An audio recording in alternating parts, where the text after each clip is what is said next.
तत्सवितुर्वरेण्यं भर्गो देवस्य धीमहि धियो यो नः प्रचोदयात्। सभी को प्रणाम। अष्टावक्र। अष्टावक्र एक प्राचीन और सम्मानित वैदिक ऋषि हुए हैं। इनका नाम जन्म के समय जिनके शरीर में 8 प्रकार की विकृतियों से इनका नाम पड़ा था, ये अद्वैत वेदांत के दार्शनिक माने जाते हैं और इन्हें प्रसिद्ध ग्रंथ अष्टावक्र गीता का रचयिता और मिथिला नरेश, मिथिला के राजा जनक को आत्मज्ञान का मार्ग दिखाने के लिए विशेष रूप से जाना जाता है। साथ ही इनका जो उल्लेख है वो महाभारत में भी मिलता है। महाभारत के अलावा विष्णु पुराण जैसे महाकाव्यों में भी इनका उल्लेख मिलता है। इनके नाम अष्टावक्र का मतलब यह है कि 8 स्थानों से टेढ़ा मेढ़ा, जो इनके शारीरिक रूप को दर्शाता है। इनकी बुद्धि कौशल को नहीं दर्शाता, शारीरिक रूप को दर्शाता है। माना जाता है कि जब अष्टावक्र गर्भ में थे तो उन्होंने अपने पिता ऋषि कहोल को वेद उच्चारण में गलती बता दी थी, जिस कारण उनके पिता कहोल ने उन्हें श्राप दे दिया। श्राप ये था कि जन्म के समय उनका जो शरीर है वो विकृत हो जाए। अष्टावक्र ने अपने पिता की मृत्यु के बाद राजा जनक के दरबार में शास्त्रार्थ में विजय प्राप्त की थी और राजा जनक ने इनके ज्ञान से प्रभावित होकर के इनको जो है अपना गुरु बना दिया था और उनसे आत्मज्ञान प्राप्त किया था। अष्टावक्र गीता एक प्रमुख दार्शनिक ग्रंथ है जिसमें अष्टावक्र ने राजा जनक को आत्मज्ञान का मार्ग दिखाया था और ये अद्वैत वेदांत के सिद्धांतों को स्पष्ट करने वाला ग्रंथ है। दार्शनिक और ज्ञानी अष्टावक्र को प्राचीन काल के सबसे महान और विद्वान आचार्यों में गिना जाता है, जिन्होंने अपनी बुद्धि और ज्ञान से शारीरिक कुरूपता की धारणा को तोड़ा था। तो ये तो आपने समझ ही लिया होगा कि मिथिला नरेश राजा जनक ने अष्टावक्र को अपना गुरु बना लिया था और गुरु बनाने से पहले उनकी जो जिज्ञासाएं हैं, उन जिज्ञासाओं को अष्टावक्र ने सबसे पहले शांत किया था। अब जिज्ञासाएं शांत करने के बाद ही उनको समझ में आया कि विद्वान हैं अष्टावक्र और ये गुरु बनाने योग्य हैं। तो इसीलिए गुरु का चुनाव करने से पहले वाले ये प्रश्न हैं जो उन्होंने अष्टावक्र से सबसे पहले राजा जनक ने अष्टावक्र से 3 प्रश्न पूछे थे। वो 3 प्रश्न अष्टावक्र गीता के पहले प्रकरण में हैं। अब अष्टावक्र गीता के कई प्रकरण हैं तो हम आरंभ कर रहे हैं इसको प्रथम प्रकरण से। पहले प्रकरण में राजा जनक अष्टावक्र से पूछते हैं, कथम ज्ञानम अवापनोति कथम मुक्तिम भविष्यति वैराग्यम च कथम प्राप्त्यम एतत् ब्रूहि मम प्रभो। तो इसका मतलब ये हुआ कि अष्टावक्र से राजा जनक 3 प्रश्न जो पूछ रहे हैं, उनमें पहला प्रश्न है, हे प्रभु, मनुष्य आत्मज्ञान को कैसे प्राप्त कर सकता है। दूसरा प्रश्न वो कर रहे हैं कि संसार बंधन से मनुष्य कैसे मुक्त हो सकता है। मतलब यह है कि जन्म मरण रूपी संसार से वो कैसे छूट सकता है। उनका तीसरा प्रश्न है कि वो मनुष्य वैराग्य को कैसे प्राप्त कर सकता है। तो इन 3 प्रश्नों के माध्यम से राजा जनक का तात्पर्य ये था कि ऋषि वैराग्य के स्वरूप को, उनके कारण को और उनके फल को, ज्ञान के स्वरूप को, उसके कारण को और उसके फल को, मुक्ति के स्वरूप को और उसके कारण को और उसके फल को, उसके भेदों को मेरे प्रति विस्तार पूर्वक कहें। राजा के प्रश्नों को सुनकर के अष्टावक्र ने अपने मन में विचार किया। उन्होंने विचार किया कि संसार में 4 प्रकार के मनुष्य होते हैं और एक होते हैं ज्ञानी, जिनको ज्ञान होता है पहले से ही, उनको तो प्रश्न पूछने की जरूरत ही नहीं है। दूसरे होते हैं मुमुक्षु, जानने के इच्छुक, और तीसरे होते हैं बिल्कुल अज्ञानी। उनको तो प्रश्न पूछना ही नहीं आता, उनको प्रश्न पूछने से कोई तात्पर्य ही नहीं है, कोई मतलब ही नहीं है।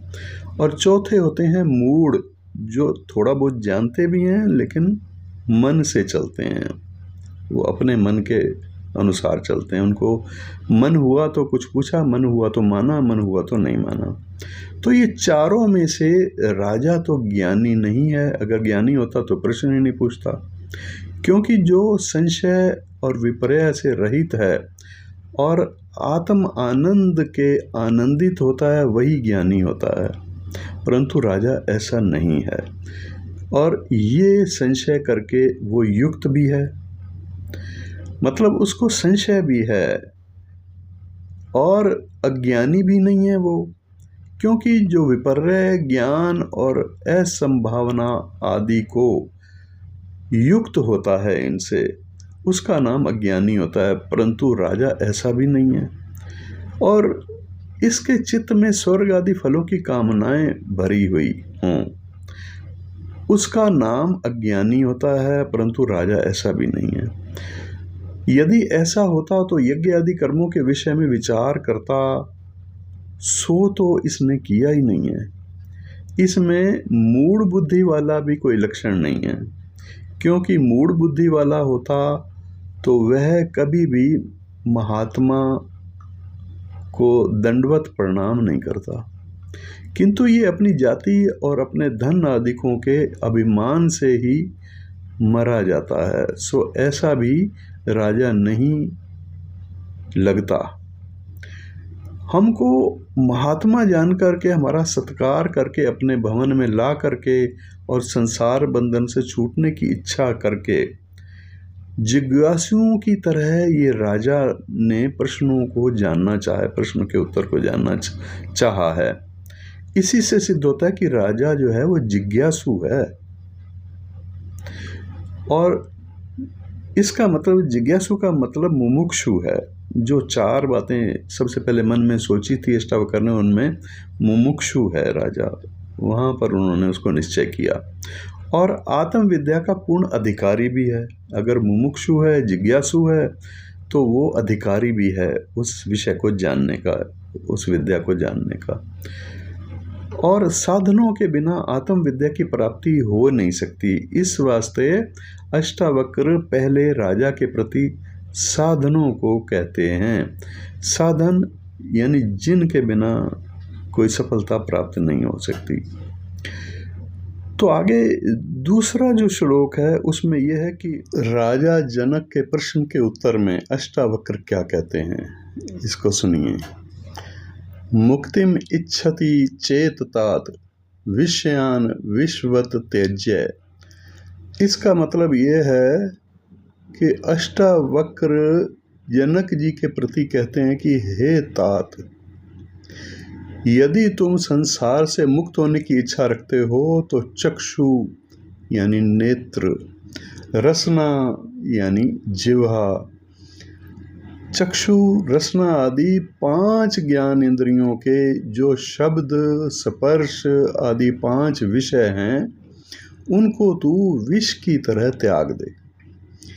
क्योंकि जैसे विष के खाने से मनुष्य मर जाता है, वैसे ही इन विषयों के भोग से भी मनुष्य संसार चक्र रूपी मृत्यु को प्राप्त हो जाता है। इसलिए मुमुक्षु को सबसे पहले, यानी जिसकी जिज्ञासाएं हों ईश्वर को प्राप्त करने की, इसलिए मुमुक्षु को पहले तो इनका त्याग करना आवश्यक है। और इन विषयों के भोगने से रोग आदि उत्पन्न जो होते हैं, और बुद्धि भी मलिन होती है, और सार और असार वस्तु का विवेक नहीं रहता। जिसको उपयोग लाना है, जिसको उपयोग नहीं लाना, उनका विवेक नहीं रहता। इसलिए ज्ञान के अधिकारी को, जिसको ज्ञान की आवश्यकता है, उस ज्ञान के अधिकारी को, मतलब मुमुक्षु को जिसकी जिज्ञासाएं हैं ईश्वर को जानने की, इन सब का त्याग करना ही मुख्य कर्तव्य है। अब प्रश्न है कि हे भगवान, विषय भोग के त्यागने से शरीर नहीं रह सकता, और जितने बड़े बड़े ऋषि या फिर राज ऋषि हुए हैं उन्होंने भी इसका त्याग नहीं किया, और वे आत्मज्ञान को प्राप्त भी हुए हैं और भोग भी भोगते रहे हैं। फिर आप कैसे कह सकते हैं कि इनको त्यागो? इसके उत्तर में अष्टावक्र जी क्या कहते हैं? इसके उत्तर में अष्टावक्र जी कहते हैं कि हे राजन, आपका कहना सत्य है, और स्वरूप से विषय भी नहीं त्यागे जाते, परंतु इसमें जो अति आसक्ति है, मतलब बहुत ज़्यादा इसमें डीप गहराई से डूब जाना है, मतलब पांचों विषयों में से किसी एक के बहुत ज़्यादा उनमें डूब जाने से चित्त की व्याकुलता होना निश्चित है, और हमेशा उसी में मन लगा रहना आसक्ति है। उसके त्याग का नाम ही विषयों का त्याग कहा गया है। मैं ये नहीं कह रहा कि तू बिल्कुल ही इनको छोड़ दे या बिल्कुल ही इनका त्याग कर दे, नेत्रों का, जिह्वा का बिल्कुल ही उपयोग बंद कर दे।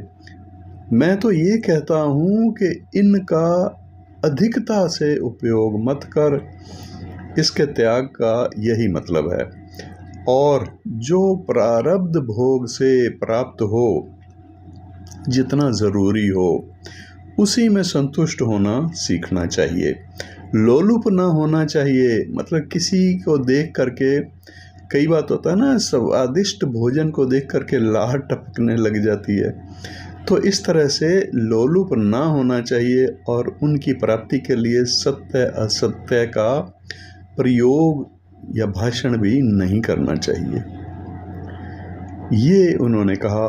मैं उनमें दोष दृष्टि और ग्लानि महसूस करवाऊंगा आपको, और इसके त्याग की इच्छा होनी ही है और करनी होगी। उनकी प्राप्ति के लिए किसी के आगे दीन ना होना पड़े, बस ये ध्यान रखना है। इसीलिए उसकी अति मत करो, इसी का नाम वैराग्य है। यह जनक जी के एक प्रश्न का उत्तर है। अब प्रश्न दूसरा आ गया जनक राजा जनक जी का। जनक कहते हैं कि हे भगवान, संसार में नंगे रहने को भिक्षा मांगकर खाने वाले को लोग वैराग्यवान कहते हैं, और उसमें जड़ भरत आदि के दृष्टांत को भी देते हैं। आपके कथन से लोगों का कथन विरुद्ध कैसे पड़ता है? इसके उत्तर में अष्टावक्र कहते हैं, संसार में जो मूढ़ बुद्धि वाले हैं वे ही नंगे रहने वालों और मांग कर खाने वालों को वैराग्यवान कहते हैं, और नंगों से कान फुकवा करके उनके पशु बनते हैं। परंतु युक्ति और प्रमाण से ये वार्ता विरुद्ध है। यानी अगर विचार पूर्वक सोचा समझा जाए तो ये बात बिल्कुल विरुद्ध है, यानी ये युक्ति विरुद्ध है, ये कोई तर्क नहीं है इसमें। यदि नंगे रहने से वैराग्यवान होता हो मनुष्य, तो सब पशु और पागल जो लोग हैं वो भी वैराग्यवान उनको भी कहना चाहिए। और अगर मांग कर खाने से वैराग्यवान हो जाएं, तो जो भी दीन दरिद्री हैं उनको भी वैराग्यवान कहना होगा। पर ऐसा भी नहीं है। इन्हीं युक्तियों से सिद्ध होता है कि नंगा रहने और मांग कर खाने वालों का नाम वैराग्यवान नहीं हो सकता। यदि कहो कि विचार पूर्वक नंगे रहने वाले का नाम वैराग्यवान है, यह भी वार्ता शास्त्र विरुद्ध है, क्योंकि विचार के साथ इस वार्ता का विरोध आता है। जहाँ पर प्रकाश रहता है वहाँ पर तम भी रहता ही है। ये दोनों जैसे परस्पर विरोधी हैं, वैसे ही सत्वगुण का कार्य सत्य और मिथ्या का विवेचन रूपी विचार ही है, और तमोगुण का कार्य नंगा रहना। देखिए, वर्ष के 12 महीनों में नंगे रहने वालों के शरीर को कष्ट होता है, और सर्दी के मौसम में सर्दी के मारे उनके होश बिगड़ जाते हैं और उनके हृदय में विचार उत्पन्न भी नहीं हो सकता, और गर्मी और बरसात में मच्छर काट खाते हैं, इसलिए हमेशा उनकी वृत्ति दुखाकार बनी रहती है। विचार का गंध मात्र भी नहीं रहता और श्रुति से भी विरोध आता है, सुनने से भी ऐसा लगता है।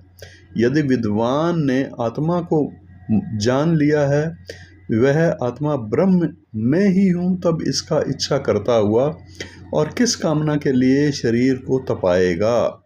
शरीर को कष्ट क्यों दे रहे हो? और गीता में भी भगवान ने इसको तामसी तक लिखा है। इसी से सिद्ध होता है कि नंगे रहने वालों का नाम वैराग्यवान नहीं हो सकता, और नंगे रहने का नाम वैराग्य नहीं है, किंतु केवल भूखों को पशु बनाने के वास्ते नंगा रहना है। ये सकामी इस तरह के व्यवहार को करता है, निष्कामी नहीं करता ऐसे व्यवहार। और जड़ भरत आदि को अपने पूर्व जन्म का वृत्तांत याद था। एक मृगी के बच्चे के साथ स्नेह करने से उसको मृग के 3 जन्म लेने पड़े थे। इसी वास्ते वह संग दोष से डरते हुए असंगत हो करके रहते थे। अब जड़ भगत आदि खान पहरान आदि को त्याग करके कहीं भी नहीं रहे, किंतु पत्थर और लकड़ी की तरह जड़ हो करके संग से डरते हुए उदासीन हो करके रहे हैं। जब तक देह के साथ आत्मा का तारतम्य अभ्यास बना रहता है, तब तक तो नंगा रहना दुख का और मूर्खता का ही कारण है। जब अभ्यास नहीं रहेगा, तब इसको नंगे रहने से दुख भी नहीं होगा। आत्मा के साक्षात्कार होने से जब मन उस महान ब्रह्म आनंद में डूब जाता है, तब शरीर आदि के साथ अभ्यास नहीं रहता, और ना ही विशेष करके संसार के पदार्थों का उस पुरुष को ज्ञान रहता है। मदिरा करके उन्मत्त को जैसे शरीर की और वस्त्र आदि की खबर नहीं रहती, मतलब जिसने मदिरा का सेवन किया हुआ है या किसी भी नशे का सेवन किया हुआ है और अति हो गई है, उस कारण से मदहोश हो रखा है, तो इसलिए उन्मत्त हो करके जैसे शरीर की, वस्त्र की या किसी चीज़ की खबर नहीं रहती, वैसे ही जीवन मुक्त ज्ञानी की वृत्ति केवल आत्मकार रहती है। वैसे ही जीवन मुक्त ज्ञानी की वृत्ति, यानी जो जीवन से मुक्ति चाहने वाला है, उसकी जो मन है वो केवल आत्मकार में रहता है, और उसको भी शरीर आदि की खबर नहीं रहती, वहाँ भी वो उन्मुक्त रहता है, यानी डूबा रहता है ईश्वर की भक्ति में, ईश्वर को प्राप्त करने के साधनों में। ऐसी अवस्था जीवन मुक्त की लिखी हुई है। मुमुक्षु का मतलब पहले भी मैंने आपको बताया है कि जो जिज्ञासु हो, ईश्वर को जानना चाहता हो। इस मामले में मुमुक्षु वैराग्यवान की नहीं, वैराग्यवान या मुमुक्षु ऐसी बातें नहीं करते, उनका ये कहना है, क्योंकि उनको संसार के पदार्थों का ज्ञान ज्यों का त्यों बना रहता है। संसार के पदार्थों में दोष दृष्टि और ग्लानि का नाम ही वैराग्य है, और खोटे पुरुषों के संग से डरकर महात्माओं का संग करने वाला क्षमा, कोमलता, दया और सत्य भाषण आदि गुणों का अमृतवत पान करने और धारण करने वाले का नाम वैराग्यवान होता है, और वही ज्ञान का अधिकारी है। तो इस श्लोक नंबर 2 में राजा जनक की जिज्ञासाओं को शांत करते हुए अष्टावक्र कहते हैं, उन्होंने कई एग्जाम्पल दिए, कई उदाहरण दिए हैं, और उन्होंने कहा है कि हर तरह से उन्होंने यही समझाने की कोशिश की है कि मांग करके खाना कोई वैराग्यवान होना नहीं है, अच्छा नहीं है, और बिना वस्त्रों के रहना भी वैराग्यवान की निशानी नहीं है। वैराग्यवान तो वो इंसान है जो प्रभु या ईश्वर को प्राप्त करने के मार्ग पर भी वो शराबी की तरह मद मस्त रहता है, यानी उसी में उसकी गहरी रुचि होती है। उसको अपने कपड़ों का ध्यान नहीं होता, उसको खाने पीने का ध्यान नहीं होता। तो उस मामले में वहाँ पर के ऐसे समझना चाहिए कि इस तरह का इंसान वैराग्यवान कहलाता है, जिसकी पूर्ण रूप से इच्छा, भक्ति और वो डूबा हुआ है ईश्वर प्राप्ति के मार्ग पर। तो ये था इनका इस प्रश्न का उत्तर। अब आगे तीसरा श्लोक क्या कहता है। तीसरे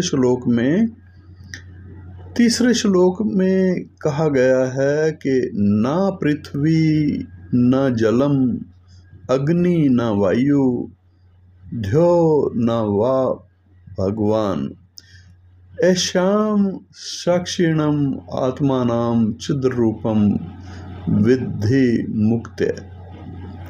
तो इसका भावार्थ क्या हुआ। इसका भावार्थ ये है, इसमें राजा जनक का एक प्रश्न आया है और उनका ये दूसरा प्रश्न राजा जनक का ये है कि मनुष्य आत्मज्ञान को कैसे प्राप्त करता है और ज्ञान का स्वरूप क्या है, सच्चा स्वरूप क्या है।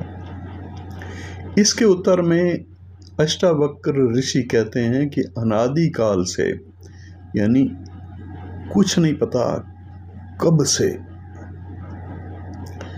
अनादि काल से देह आदिकों के साथ जो आत्मा का तारतम्य है, मतलब उसका जुड़ाव है आत्मा का शरीर के साथ, मनुष्य देह को, अपने शरीर को आत्मा मानने लग जाता है, जबकि ये सही नहीं है।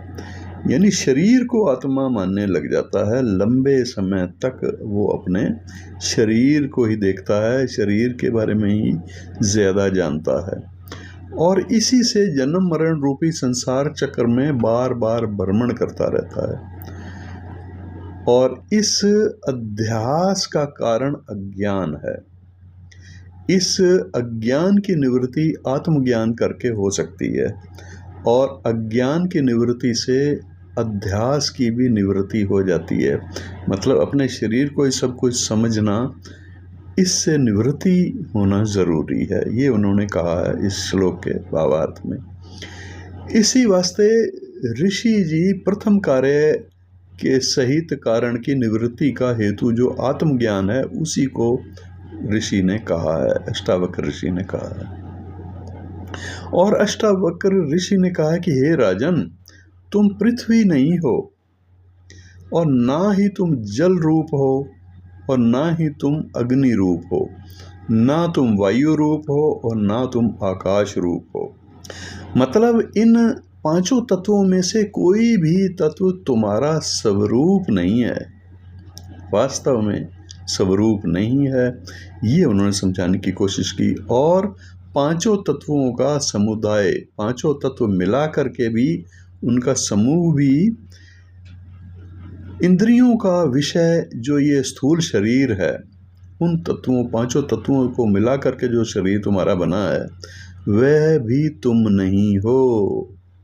क्योंकि शरीर क्षण में परिणाम को प्राप्त हो जाता है। शरीर जो है कभी भी अपने अंत को प्राप्त हो जाता है। जो बाल्य अवस्था का शरीर होता है वह कुमार अवस्था में नहीं रहता, वो बदल जाता है। और कुमार अवस्था वाला शरीर युवा अवस्था में नहीं रहता, युवा अवस्था से भी वो शरीर जो है वृद्धावस्था तक आ जाता है। फिर वो वृद्धावस्था में भी वैसा शरीर नहीं रहता और आत्मा सब अवस्थाओं में एक ही जैसा ज्यों का त्यों रहता है।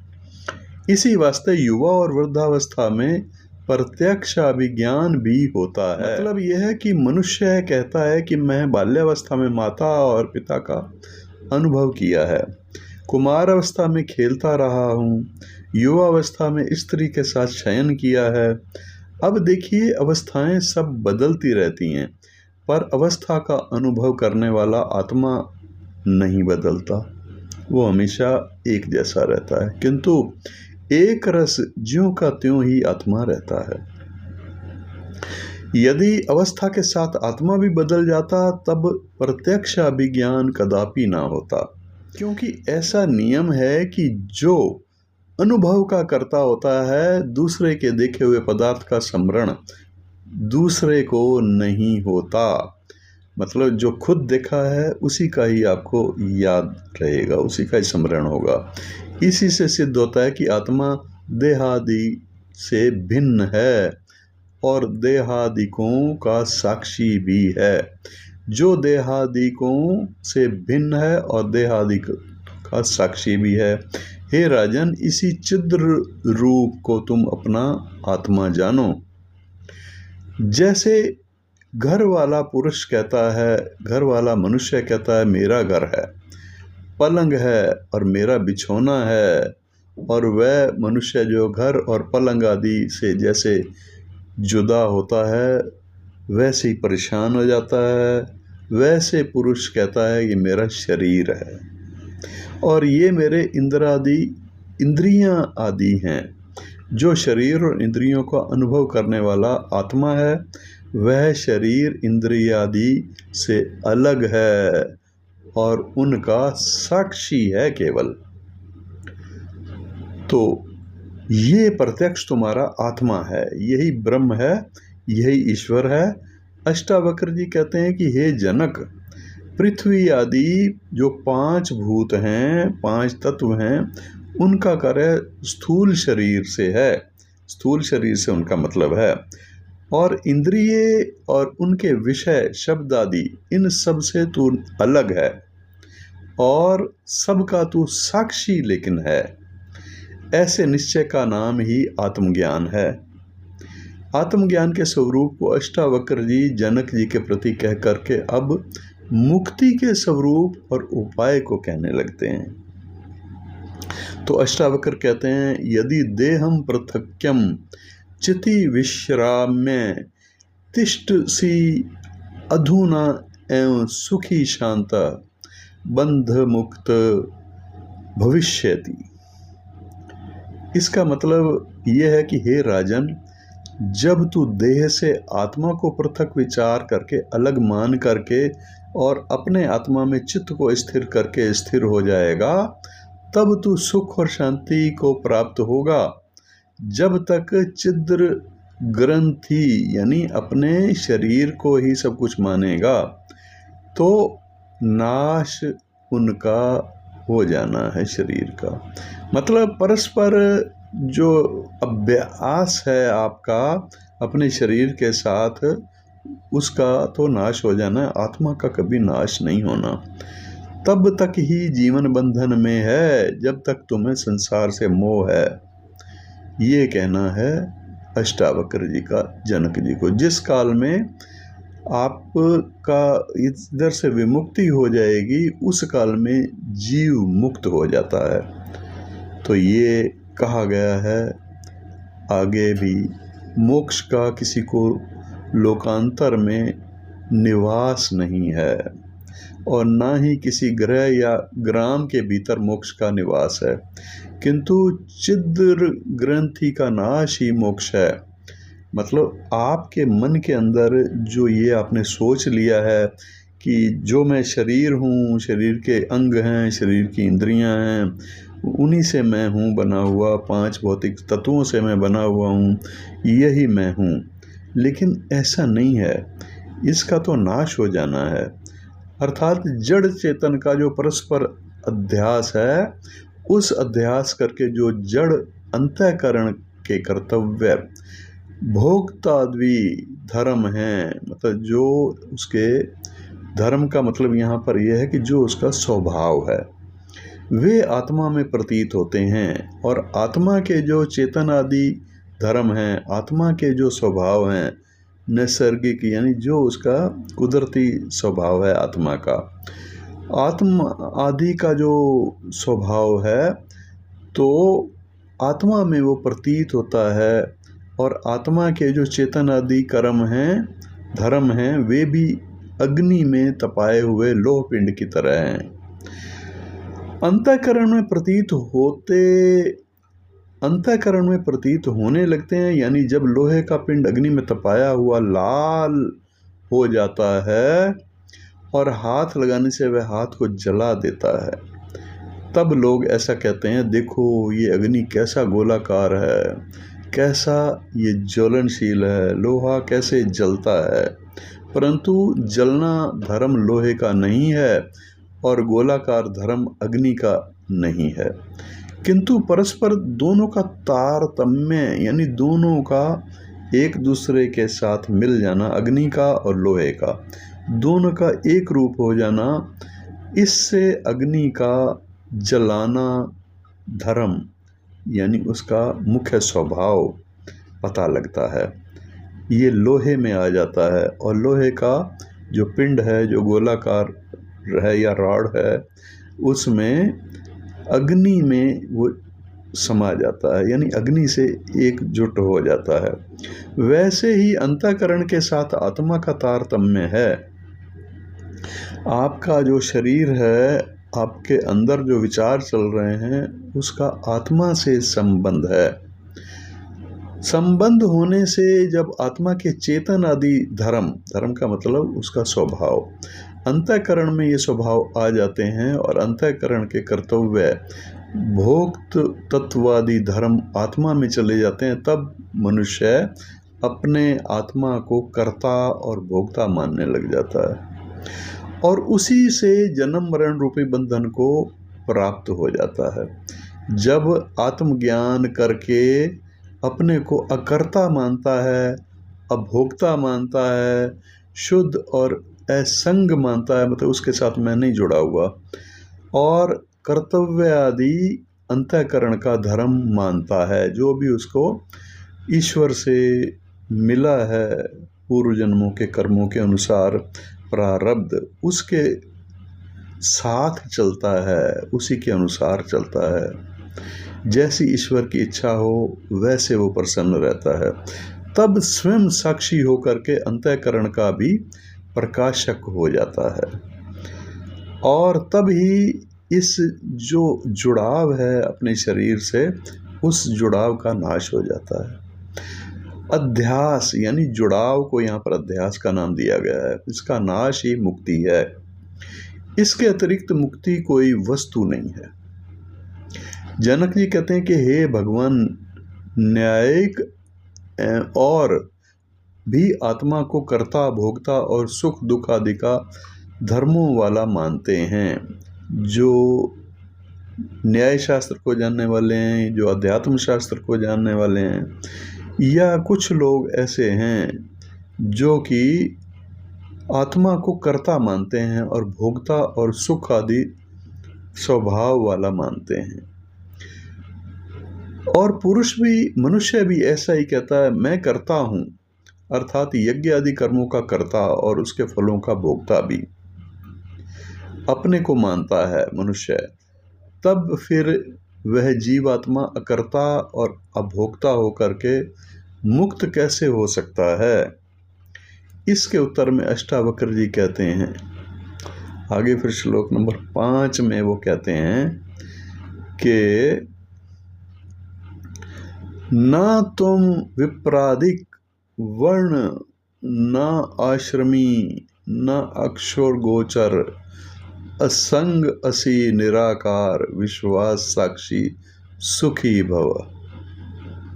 तो इसका भावार्थ क्या है? इसका भावार्थ है निराकार, जिसका कोई आकार नहीं है, सच्चिदानंद, जो आनंद रूप है, सच्चिदानंद रूप एक ही निर्गुण आत्मा सर्वत्र व्यापक है। सभी में एक जैसी आत्मा ही व्यापक है।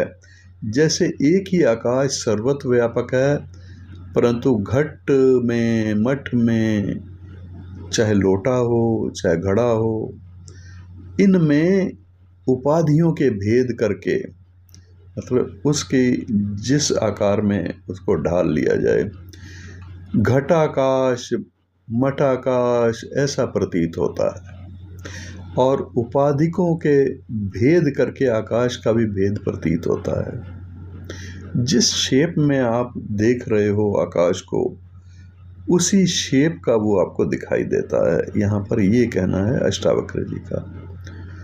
वास्तव में आकाश का कोई भेद नहीं है, आकाश का कोई आकार नहीं है।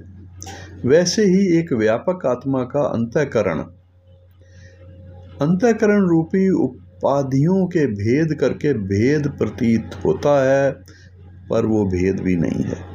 वास्तव में आत्मा का भेद है ही नहीं। जैसे अनेक घटों में आकाश एक ही भी है, परंतु किसी घट में धूल भरी हुई है और किसी घट का आकार अलग प्रकार का है, तो किसी में धूप भरा हुआ है और किसी में नील भरा हुआ नीले रंग का है, किसी में पीले रंग का है, किसी में काले रंग का है।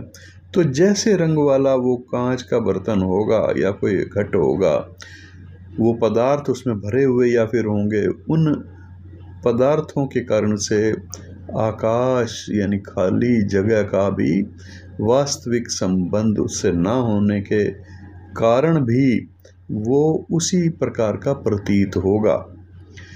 वैसे ही आत्मा का भी अंतःकरण और उसके धर्मों के साथ, जहाँ आत्मा का संबंध हो जाता है जिस शरीर से, कोई वास्तविक संबंध नहीं है होने के साथ भी उनके साथ संबंध हो गया, तो ऐसा समझ बैठते हैं लोग। तथापि परस्पर के अध्यास से वह सुख दुख आदि धर्मों वाला यानी नेचर वाला प्रतीत होता है। वस्तुतः आत्मा में सुख दुख आदि तीनों काल में भी नहीं है, किसी समय भी वो दुखी या सुखी नहीं है। आत्मा मनुष्य ही दुख और सुख महसूस करता है, क्योंकि वो एक शरीर में है उसकी आत्मा, और शरीर ही दुख सुख का कारण है। इसी वार्ता को अष्टावक्र जी जनक जी के लिए कहते हैं कि हे जनक, तू ब्राह्मण आदि जातियों वाला नहीं है और तू वर्ण आश्रम आदि धर्मों वाला है, और ना ही तू किसी चक्षुर आदि इंद्रिय का विषय है, किंतु तू इन सब का साक्षी है। साक्षी और असंग है, उनके साथ भी नहीं है और उनका साक्षी है लेकिन। और तू आकार से रहित है, ये आत्मा की बात कर रहे हैं भाई, तेरी आत्मा आकार से रहित है और तू संपूर्ण विश्व का साक्षी है। ऐसा तू अपने को जान, ऐसा तू अपने को जान करके सुखी हो। मतलब संसार रूपी जो क्लेश हैं, जो दुविधाएं हैं, उनसे रहित हो जा, उनको भूल जा, कुछ नहीं है वो। जनक जी कहते हैं कि हे भगवान, वेदों ने जो वर्णाश्रमों के धर्म करने का विधान बताया है, उनके त्याग करने से भी मनुष्य पातकी होता है, मतलब मनुष्य को पाप लगता है। उन वर्णों का तो ध्यान रखना ही पड़ेगा, और बिना अपने को कर्ता माने वे धर्म हो नहीं सकते। इसलिए ये जो है न्याय प्रसंग कैसे हो सकता है, ये ठीक कैसे बात हो सकती है।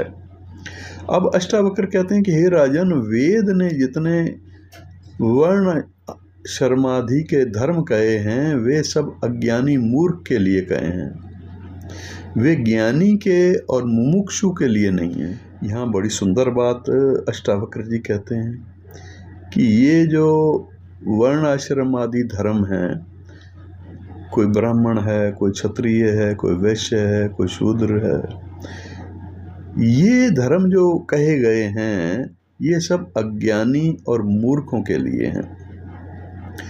वो ज्ञानी के लिए नहीं है और ना ही मुमुक्षु के लिए हैं, यानी जो जिज्ञासु है उसके लिए भी नहीं है। जो आत्मरूपी, आत्मज्ञान रूपी अमृत को पा करके उससे तृप्त हो चुका है, और जो आत्मज्ञान प्राप्त करके कृतकृत्य हो चुका है, उसको कुछ भी करने योग्य बाकी नहीं है, उसके लिए कोई धर्म नहीं है। यदि वह अपने को कर्म करने योग्य माने तो वह आत्मवित नहीं है, अपनी आत्मा को उसने नहीं पहचाना। ऐसे ही अनेक वाक्य ज्ञानी के लिए कर्तव्यता का अभाव कहते हैं। गीता में जिज्ञासु के प्रति कर्मों का निषेध कहा गया है। भगवान कहते हैं कि आत्मज्ञान का जिज्ञासु भी शब्द ब्रह्म वेद का आज्ञा का उल्लंघन करके वर्तता है, मतलब वो उसको भोगता है। मतलब जिज्ञासु के ऊपर भी कर्मकांड वेद भाग की आज्ञा अज्ञानी और सकामी मूर्ख के ऊपर है। इसलिए हे जनक, तू जिज्ञासु है, तब भी तेरे ऊपर वर्ण आदि आश्रमों के धर्मों के करने की वेद की आज्ञा नहीं है। अगर तू लोकाचार के लिए करना चाहता है तब उनकी आत्मा से पृथक अंतःकरण का धर्म मान करके तू कर, मतलब उनसे जुड़ाव मत कर, साक्षी भाव के साथ उन कर्तव्यों का पालन कर। आगे श्लोक नंबर 6 में क्या कहा गया? धर्मा धर्मो सुखम दुखम मान सानी ना ते विभो ना, करता असि न भोगता असि, मुक्त एवं असि सर्वदा। यहाँ पर इसका भावार्थ है, अष्टावक्र जी ने राजा जनक को कह रहे हैं, हे राजन, धर्म और अधर्म, सुख और दुख आदि के ये सब मन के धर्म हैं।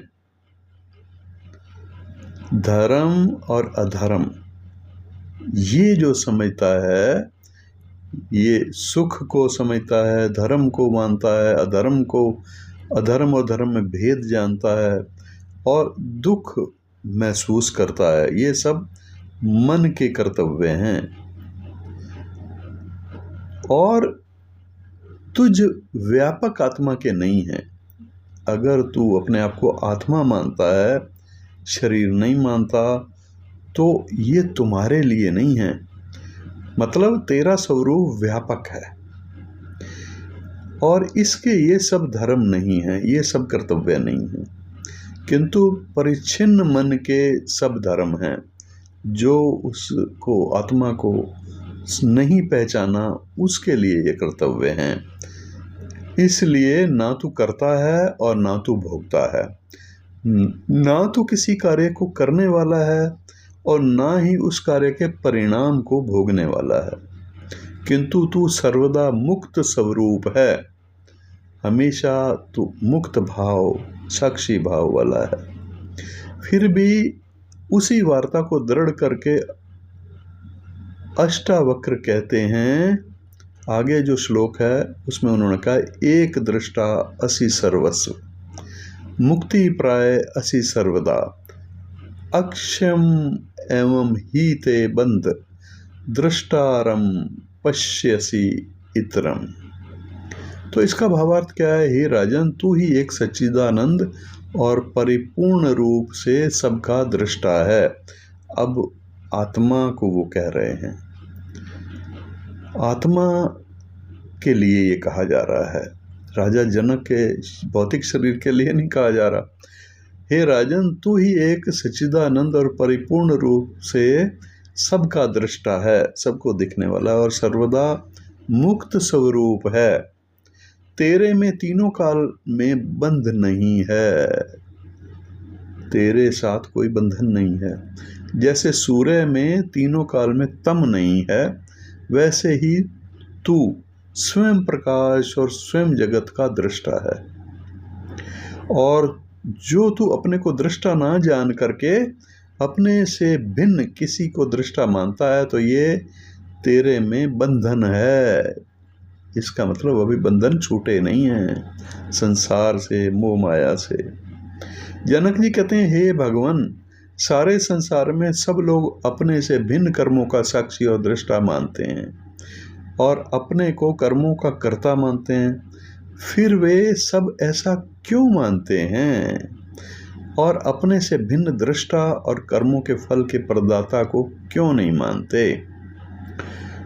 अब इसके उत्तर में अष्टावक्र जी कहते हैं कि जो संसार में अज्ञानी और मूर्ख हैं, वो अपने को भिन्न दृष्टा को मानते हैं, अपने से दृष्टा को अलग मानते हैं और कर्मों के फल प्रदाता को अलग मानते हैं।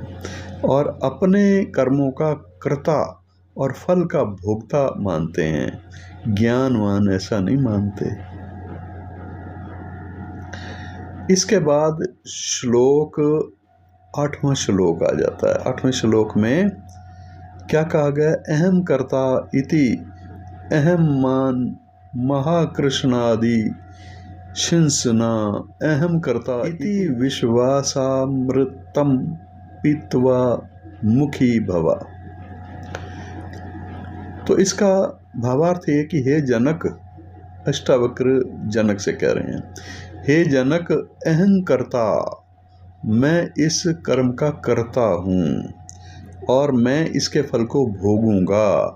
ये जो अहंकार रूपी काला सर्प है, इसी करके डसा हुआ सारा संसार जन्म मरण रूपी चक्र में पड़ करके भटक रहा है।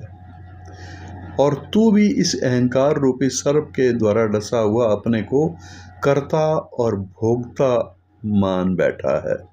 यानी मैं कर्म करूंगा और कर्म का फल भोगूंगा, ऐसा मान बैठा है। इस अहंकार रूपी सर्प के विष के उतारने के लिए न हम करता, मैं करता नहीं हूँ। जब ऐसे निश्चय रूपी अमृत को तू पान करेगा, ऐसे विचार धारण करेगा, तब तू सुखी होगा। अन्यथा किसी प्रकार से भी तू सुखी नहीं हो सकता। ये तेरी जिज्ञासा शांत नहीं हो सकती, तब तक शांत नहीं हो सकती जब तक तू इस विचार से सहमत नहीं हो जाता। जनक जी कहते हैं कि पूर्वोक्त अमृत को मैं कैसे पान करूं? इसके उत्तर में कहते हैं अष्टावक्र। अब ये श्लोक नंबर 9 आ जाता है। यहाँ वो कहते हैं कि एक विशुद्ध बोध अहम इति निश्चय विहिन्ना प्रजावलय अज्ञान गहनम वीत शोक सुखी भव। अब अष्टावक्र जी जनक से कह रहे हैं कि हे जनक, तू इस प्रकार के निश्चय रूपी अमृत को पी करके मैं एक हूँ, अर्थात सजातीय विजातीय सबगत भेद से रहित हूँ। क्योंकि एक वृक्ष का जो वृक्षांतर से भेद है वह सजातीय भेद कहा जाता है, और वृक्ष का जो घटकादिकों से भेद है उसका नाम विजातीय भेद है। और वृक्ष का जो अपने शाखा आदि से भेद है वह स्वगत भेद कहा जाता है। ये आत्मा तो नहीं, ये आत्मा ऐसा नहीं है, क्योंकि एक ही आत्मा सारे जगत में व्याप्त है। वह परमार्थिक सत्ता वाला है और नित्य है, इसके अतिरिक्त कोई दूसरा ऐसा है ही नहीं। इस वास्ते आत्मा में सजातीय भेद नहीं है, और परिच्छिन्न व्यवहारिक सत्ता वालों में सजातीय भेद रहता है। जो अलग नहीं मानते ऐसे लोगों में सत्ता भेद रहता है, और आत्मा से भिन्न कोई भी पदार्थ परमार्थिक सत्ता वाला नहीं। इसलिए आत्मा से भिन्न सब बेकार है, सब मिथ्या है। आत्मा को ही पहचानो। आत्मा से अलग अगर बातें करोगे, अपने आप को आत्मा से अलग जानोगे, तो वो सब मिथ्या है, सब बेकार। क्योंकि कहा गया है ब्रह्म से भिन्न सारा जगत ब्रह्म से पृथक होने के कारण शक्ति में रजत की तरह मिथ्या है। इस अनुमान प्रमाण से जगत का मिथ्या तत्व सिद्ध होता है, और इसी से आत्मा में विजातीय भेद भी नहीं है। आत्मा निश्चय है, इस वास्ते इसमें स्वगत भेद भी नहीं, क्योंकि स्वगत भेद सव्यय पदार्थों में होता है। आत्मा देश काल और वस्तु के परिच्छेद से रहित है, क्योंकि देश काल और वस्तु का परिच्छेद परिच्छिन्न पदार्थ में ही रहता है, व्यापक में नहीं रहता। मतलब वो व्यापक में तो नहीं रह सकता, अलग अलग पदार्थों में रहता है। जो वस्तु किसी काल में हो और किसी काल में ना हो, वह वस्तु काल परिच्छेद वाली कहलाती है। ऐसे घटपटादि पदार्थ ही हैं आत्मा तो तीनों कालों में एक जैसा, एक सा, ज्यों का त्यों बना रहता है। इस वास्ते काल परिच्छेद से आत्मा अलग है, रहित है। उसको कोई मतलब नहीं है। काल बदले, दिन हो, रात हो, कृष्ण पक्ष हो, शुक्ल पक्ष हो, उसको कोई फर्क नहीं पड़ता। तो उससे रहित है। जो वस्तु एक देश में है और दूसरे देश में ना हो, वह देश परिच्छेद वाली कहलाती है। ऐसे घटपट आदि पदार्थ ही हैं। आत्मा तो सब देशों में है, सब स्थानों में है, दिन में भी है, रात में भी है। उसको कोई मौसम का भी फर्क नहीं पड़ता। इस वास्ते वह देश परिच्छेद से भी रहित है, उससे भी दूर है। उसको भी वो नहीं स्वीकार करती, उस पर कोई असर नहीं पड़ता। जो एक वस्तु दूसरी वस्तु में ना रहे, वह वस्तु परिच्छेद कहलाती है। जैसे घट पट में नहीं रहता है और पट घट में नहीं रहता है, परंतु आत्मा सब वस्तुओं में ज्यों का त्यों एक रस रहता है। इस वास्ते वह वस्तु परिच्छेद से भी रहित है। हे जनक, जो देश काल और वस्तु परिच्छेद से रहित नित्य और व्यापक है, वह एक ही सिद्ध होता है और वही तेरा आत्मा है। इसलिए हे राजन, तू ऐसा निश्चय कर ले कि मैं ही सर्वज्ञ व्यापक हूँ और सजातीय विजातीय सबगत भेद से रहित हूँ और विशेष करके शुद्ध हूँ। मतलब अविद्या आदि मल मेरे में नहीं है, ना जाति धर्म को मानने वाले दोष मल मेरे में है। जब तू ऐसे निश्चय रूपी अग्नि को प्रज्वलित करके मन में और अज्ञान रूपी वन को भस्म कर देगा उस अग्नि से, तो फिर जन्म मरण रूपी शोक से रहित होकर के परमानंद को प्राप्त हो जाएगा। जनक जी कहते हैं कि हे महाराज, ये पूर्वोक्त निश्चय करने से भी तो जगत सत्य ही दिखाई पड़ता है। इसकी निवृत्ति मतलब यह है कि अभाव स्वरूप से कदापि नहीं होती, और जब तक इसका अभाव ना हो तब तक शोक से रहित होना मुश्किल है, बड़ा कठिन है। तो आगे श्लोक नंबर 10। श्लोक नंबर 10 में यत्र शिवम इदम भाति कल्पितम रज्जु सर्पवत आनंद परमानंद सबोध तत्वम सुखम चर। ये श्लोक का भावार्थ ये है कि अष्टावक्र जी कहते हैं कि हे राजन, जिस ब्रह्म आत्मा में यह जगत रज्जु, रज्जु कहते हैं रस्सी को, ये जगत रज्जु में सर्प की तरह कल्पना कर लेता है, रस्सी को सांप मान लेता है, कल्पित प्रतीत होता है, वह आत्मा आनंद स्वरूप है। जैसे रज्जु के अज्ञान करके मंद अंधकार में यानी रात्रि काल में एक रस्सी को सर्प रूप प्रतीत होती है, या रज्जु में सर्प प्रतीत होता है, रस्सी में सांप दिखाई देता है। वास्तव में ना तो रज्जु सर्प रूप है और ना रज्जु में सर्प है, और ना रज्जु में सर्प पूर्व था, पहले भी नहीं था, और ना ही आगे होगा कभी, और ना वर्तमान काल में है, तीनों कालों में नहीं है, ना था, ना है और ना होगा। किंतु रज्जु के अज्ञान करके, रज्जु को तुमने अज्ञानवश सांप मान लिया है, अज्ञान करके मंद अंधकार के कारण, अंधकार है, रोशनी कम है, इसलिए अंधकार आदि सहकारी कारणों के द्वारा पुरुष को भ्रांति हो गई है, मनुष्य को भ्रांति हो गई है। जैसे भ्रांति हो गई है और उसने रज्जु में सर्प उसको दिखाई देने लग गया है, रस्सी में वो सांप दिखाई देने लग गया है, और उसी मिथ्या सर्प को देख करके मनुष्य भागता फिरता है, गिरता पड़ता है, और डरता फिरता है। जब कोई रज्जू का ज्ञाता यानी उस रस्सी को जानने वाला उसमें भेद बता देगा, रज्जू का ज्ञाता उससे कहता है कि ये सर्प नहीं है किंतु ये रस्सी है, ये रज्जू है, इसको तू क्यों इससे डर रहा है, इससे डरता क्यों है, तब उसके भ्रम और भय सब दूर हो जाते हैं। वैसे ही आत्मा के स्वरूप के अज्ञान, जैसे कि उसको अज्ञान है आत्मा के बारे में, आत्मा के स्वरूप के अज्ञान करके मनुष्य जगत को समझता है और जन्म मरण के भय से भी भागता फिरता है। जब ब्रह्म की तरह से गुरु उपदेश करता है, किंतु तू ही ब्रह्म है, तेरे को अपने स्वरूप के अज्ञान के कारण ये जगत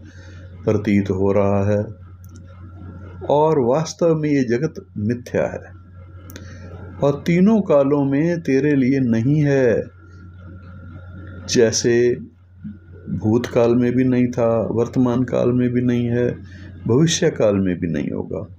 जैसे निद्रा रूपी दोष के कारण से, निद्रा का जो असर होता है उसके कारण से मनुष्य स्वप्न में अनेक प्रकार के जानवर, शेर, व्याघ्र आदि को बना लेता है कल्पना से और आप ही उनसे भय को भी प्राप्त हो जाता है, डर जाता है निद्रा में। जब निद्रा दूर हो जाती है तब वो कल्पित यानी कल्पना में जो उसको सिंह आदि, शेर वगैरह दिखाई दिए थे वो सब गायब हो जाते हैं, उनका नाश हो जाता है।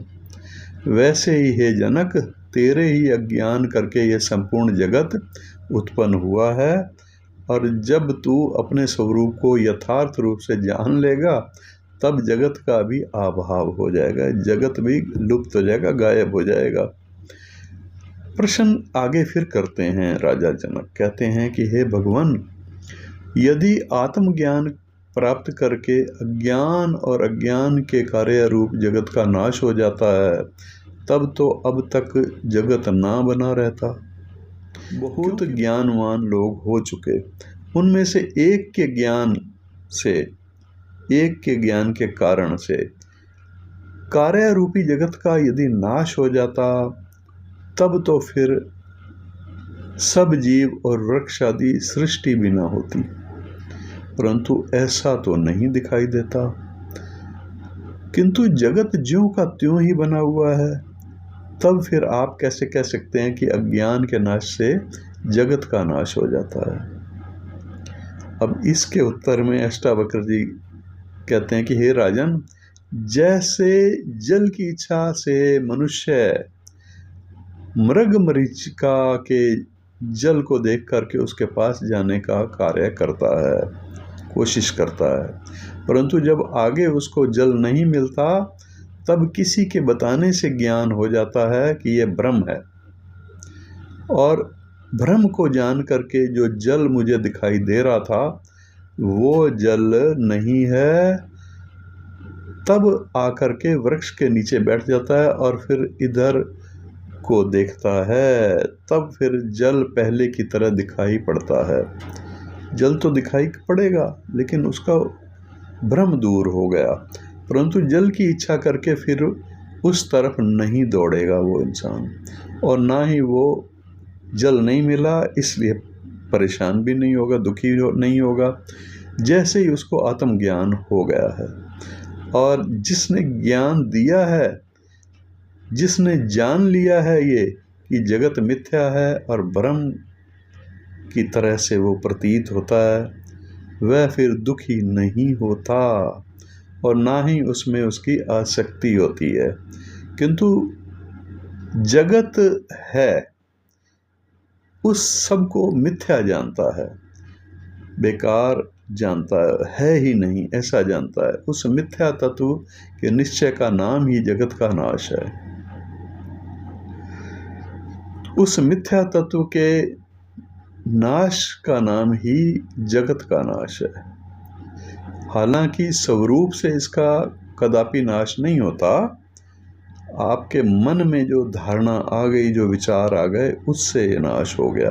किंतु ये अथाह रूप से हमेशा बना रहता है, मोटा मोटी रूप से दिखाई देता है, तो किंतु ये अथाह रूप से सदा बना रहता है। हे जनक, जिसने अपने आत्मा को सत्यचित और आनंद रूप की तरह से जान लिया है, वह फिर जन्म मरण रूपी बंधन को नहीं प्राप्त हो सकता।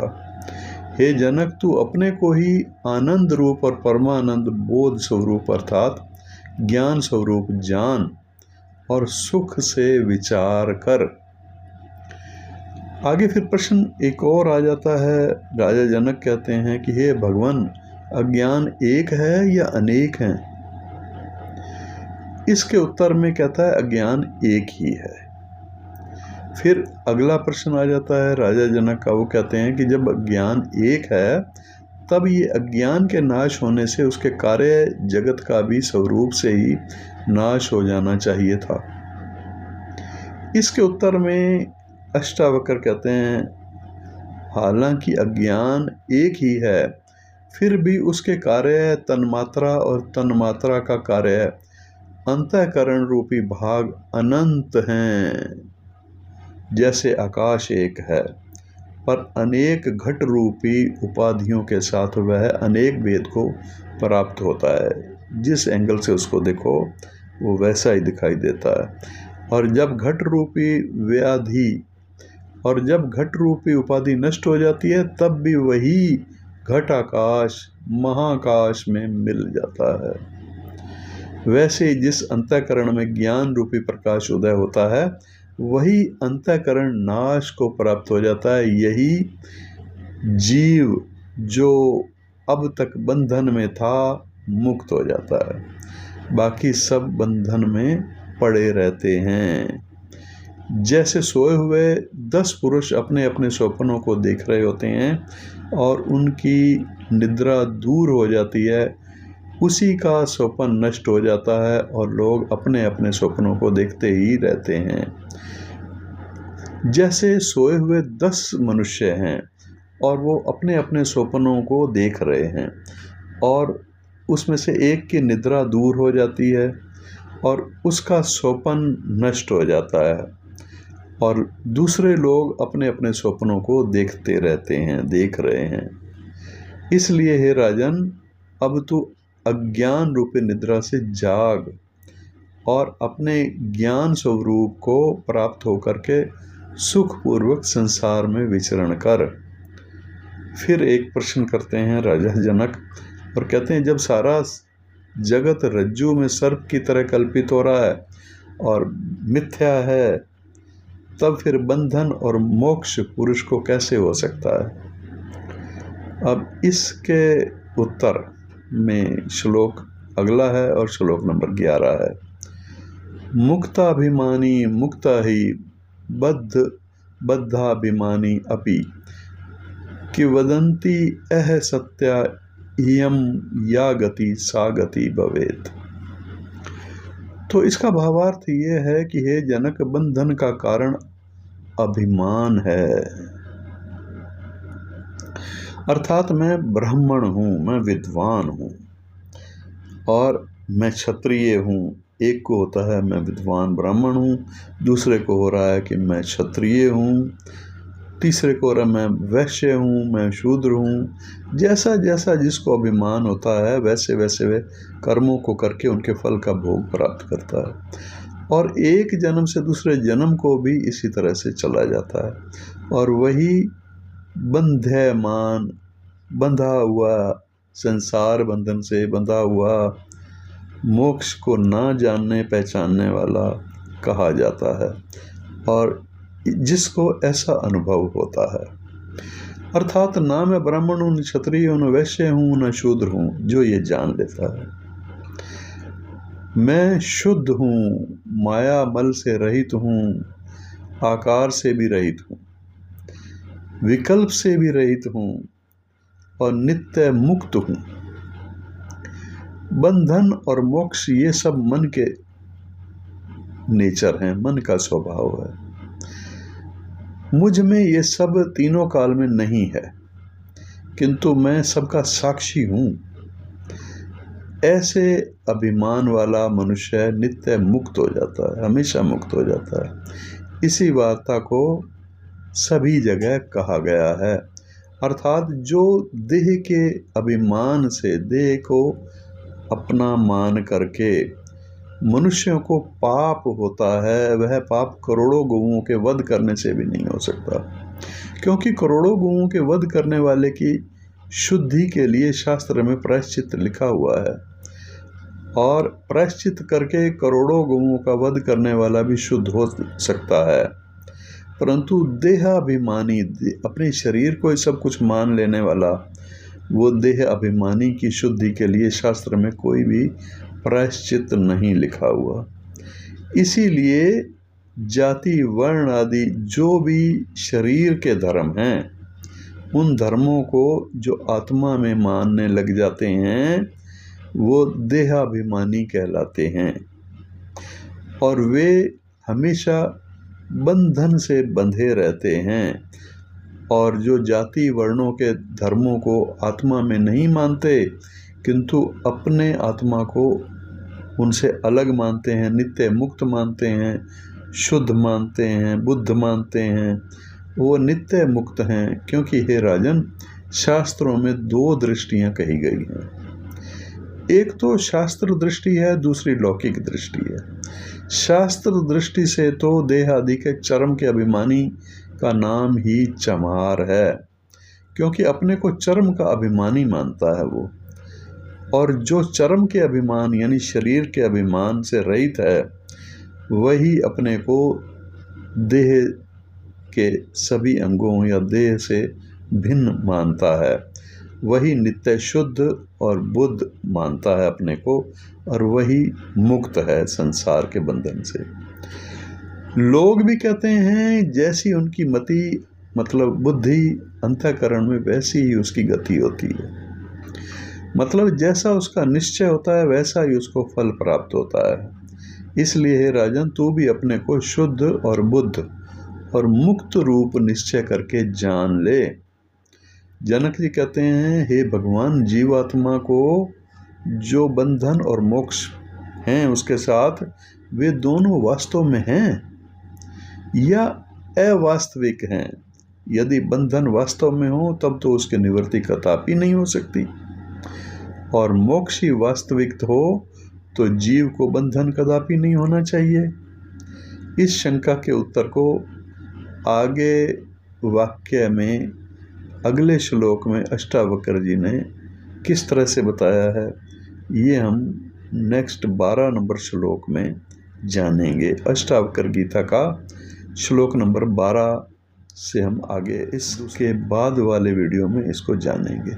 कैसा लगा आपको अष्टावक्र गीता का ये अध्याय और श्लोक नंबर 1 से 12 तक? क्या जाना आपने, क्या समझा? अपने विचार ज़रूर आप कमेंट्स में दीजिएगा। अच्छा लगा तो इसको कंटिन्यू करेंगे, कोई सुधार की ज़रूरत महसूस हो तो वो भी ज़रूर आप लिखिएगा। प्रणाम।